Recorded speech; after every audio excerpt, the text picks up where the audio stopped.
It's Mbappe who steps up and 2026 FIFA বিশ্বকাপে শুরু থেকেই প্রতিটি ম্যাচে নিজেদের দাপট প্রমাণ করে আসছে ফরাসি বাহিনী।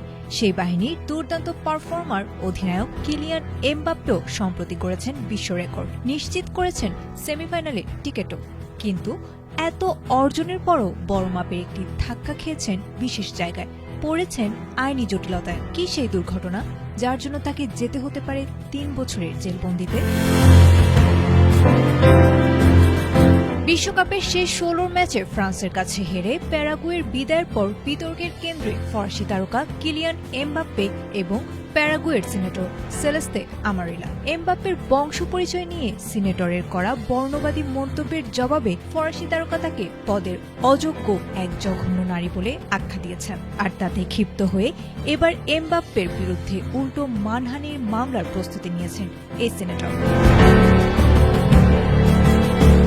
আমারিলার আইনজীবীর দাবি, অভিযোগ প্রমাণিত হলে প্যারাগুয়ের আইনে এমবাপ্পের সর্বোচ্চ 3 বছরের জেল হতে পারে, এমনকি কার্যকর হতে পারে বন্দি প্রত্যর্পণ চুক্তিও। তবে নিজের করা আপত্তিকর মন্তব্যের জেরে ফ্রান্সেও বর্ণবাদের তদন্তের মুখে আছেন এই নারী সিনেটর।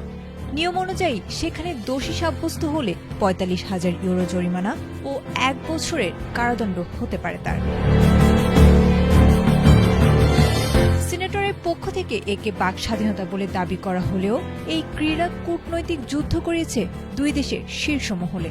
ফরাসি প্রেসিডেন্ট ইমানুয়েল ম্যাক্রো যেখানে ঘরের ছেলের পাশে দাঁড়িয়েছেন, সেখানে প্যারাগুয়ের প্রেসিডেন্ট সান্তিয়াগো পেনা স্পষ্ট জানিয়ে দিয়েছেন এই কুরুচিপূর্ণ মন্তব্য কোনোভাবেই তাদের দেশের মূল্যবোধের প্রতিনিধিত্ব করে না।